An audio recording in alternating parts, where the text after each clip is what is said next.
Aceite o desafio de fechar os olhos e abrir os ouvidos. Até aqui é fácil perceber que este som é de água que corre. Muita água, talvez uma torneira gigante que alguém se esqueceu de fechar. Mas a partir de agora começa a ser mais complicado ver o que se ouve. E, no entanto, continua a ser a água a provocar estes ruídos. Qual é o nosso contacto com a água pública? Abrir uma torneira e encher um copo de água ou qualquer coisa assim. Não conhecemos muito mais, não é, no fundo. Mas o que nós fizemos foi ir às estruturas todas que permitem que esse momento final da torneira aconteça, não é? E através dos sons procurar mostrar às pessoas que há uma rede muito complexa, há uma diversidade de processos. Se calhar um dos sons que menos vamos ouvir neste retrato todo que fizemos é o som normal da água a correr, porque esse todos o conhecemos. Portanto, no fundo a ideia é um bocado, através dos sons, mostrar tudo aquilo que está até à torneira.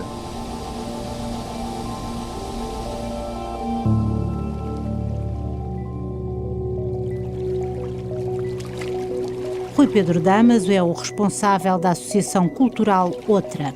É ele o organizador da exposição sonora que assinala os 80 anos da rede pública de abastecimento de água do Barreiro. Trata-se, de facto, de um desafio, porque é utilizar um contexto e um espaço e um conceito, que é o da própria exposição, que está muito ligado às artes visuais, como é evidente, não é? E querer que seja uma experiência imersiva de alguma maneira. Mas é uma exposição que, de todo modo, não quer só mostrar os sons, também quer falar um bocado disto que nós estamos aqui a falar, de como é que se faz isto. Mas a ideia principal é que as pessoas possam ouvir aquilo que foi documentado e perceber um bocado que tipo de processo de documentação é esse. O grande desafio passa por encontrar formas de pendurar os sons na parede para que todos possam ouvi-los como se os estivessem a ver. De facto, é preciso pensar em estratégias. Nós temos algumas. Temos, por exemplo, aquilo que chamamos um ponto de escuta, que é, no fundo, uma aplicação, um dispositivo móvel com headphones, onde as pessoas podem, no fundo,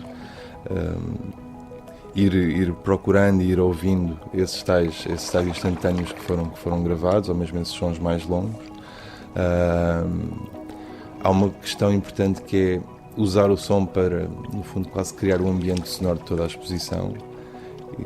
Mas é, de facto, uma exposição quase toda ela de paredes nuas. A ideia de fazer retratos sonoros chegou há alguns anos a Portugal e começa a fazer caminho. Carlos Santos é um desses caçadores de sons. Foi ele que, durante cerca de 7 meses, percorreu todo o caminho da água, desde a captação, passando pela torneira, até à estação de tratamento de águas residuais. Nós estabelecemos cerca de 8 pontos entre bombas subpressoras, torres elevatórias, portanto, 1 hectare, portanto, todo o circuito, desde a captação da água, distribuição na rede pública, até novamente devolver a água, digamos, ao rio. Todo esse processo foi mais ou menos identificado através do som, ou seja, eu gravei sítios muito improváveis, onde a maior parte das pessoas não tem acesso, mas eu pude escutar e registar o som em locais que habitualmente que as pessoas não sonham. A água está sempre presente, embora a maior parte das vezes esteja escondida. O que é curioso é que estamos a falar de água, não é? E as pessoas têm uma ideia sonora da água, de como é que a água soa, mas eu gravei muito pouca água. Eu gravei mais zumbidos, turbinas, motores a funcionar, do que propriamente o elemento que está aqui em discussão. Porque a maior parte das situações são processos que essa água faz, portanto, e normalmente ela não está, digamos, nem estava visível para mim, ou seja, estava a correr em tubos, portanto, há poucos registros diretos daquela imagem sonora que nós possamos ter da água, das gotinhas ou da ondulação da água. Ao todo, fez perto de 3 horas de gravações que resultaram em 70 sons, alguns mais longos, em jeito de paisagens sonoras, outros bastante curtos, equivalentes a polaroids para escutar. Porquê escolher o som e não escolher a imagem neste caso específico?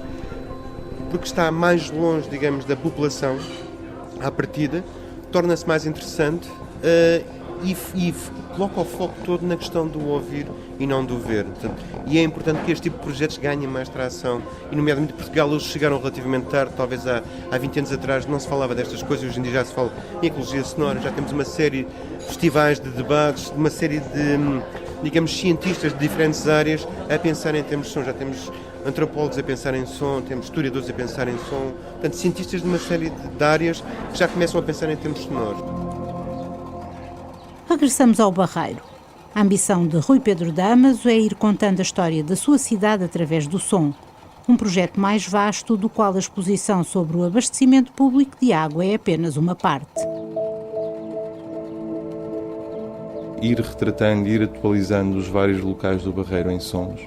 E a ideia aqui é que ao longo dos anos haja um mapeamento detalhado em sons dos vários locais do concelho e nunca esquecendo que, tal como uma fotografia, isto também nos permite ver um bocado antes e depois. É sempre inevitável que captemos sons que depois vão desaparecer por alguma razão.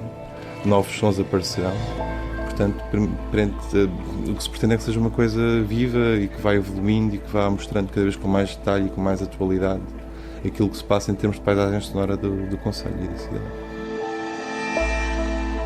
Aliás, a Associação Outra é mais uma das várias organizações deste género existentes por todo o país e pelo mundo fora. O objetivo é fazer um mapa-mundo para ser ouvido.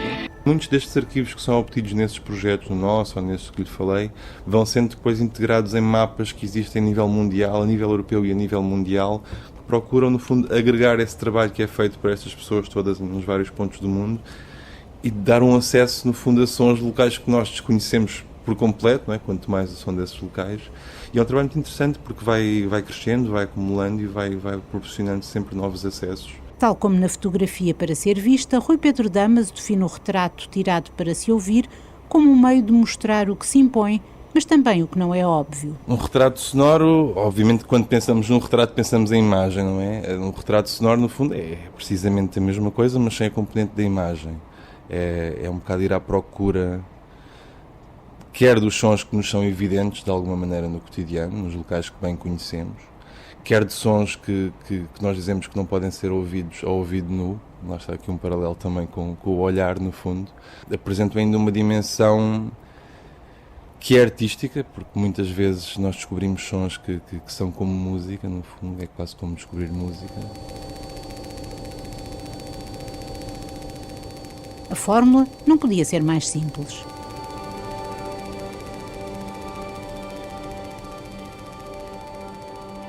Tal como nas fotografias, eles podem ser feitos com equipamento muito específico ou com qualquer tipo de equipamento que hoje em dia é corriqueiro, como um telemóvel, por exemplo. Obviamente que depois há graus de detalhe, de profissionalismo, que também dependem do tipo de equipamento que é gravado. Tal como com as fotografias, qualquer pessoa pode fazer retratos sonoros. Até porque o som está em toda a parte e mesmo sem percebermos, estamos sempre condicionados pelo que ouvimos. Neste precisamente nós estamos num café e temos à nossa volta, eu não sei se é possível, mas é provável que algum deste som que está à nossa volta, que faz parte deste ecossistema sonoro particular, está a premiar, digamos, a forma como eu estou a falar, ou seja, eu tenho que estar a gerir, digamos, a intensidade do meu discurso de modo a poder acomodar esta paisagem sonora. E nós fazemos isso de uma forma perfeitamente simples e inconsciente todos os dias. Para o ouvido treinado de Carlos Santos, o Ruidoso Café, onde gravamos esta entrevista, surge como uma pequena sinfonia com várias linhas mais ou menos melódicas. Conseguimos ouvir a máquina que lava os pratos, a máquina que tira os cafés e depois mais perto de nós temos esta barreira de diferentes línguas, em diferentes mesas à nossa volta temos diferentes línguas, pessoas a falarem e temos pelo menos, numa primeira imagem, temos pelo menos estes dois espaços, digamos, sonoros. Esta é a primeira linha de vozes, depois esta linha de voz é premiada, digamos, por pratos e por copos que são pousados, alguns deles mais ruidosamente que outros. E digamos que a máquina de café ou a zona que eu presumo onde façam os bolos, que tem, digamos, os chamados drones, aqueles contínuos mais graves, servem como uma espécie de cama harmónica para o resto da composição.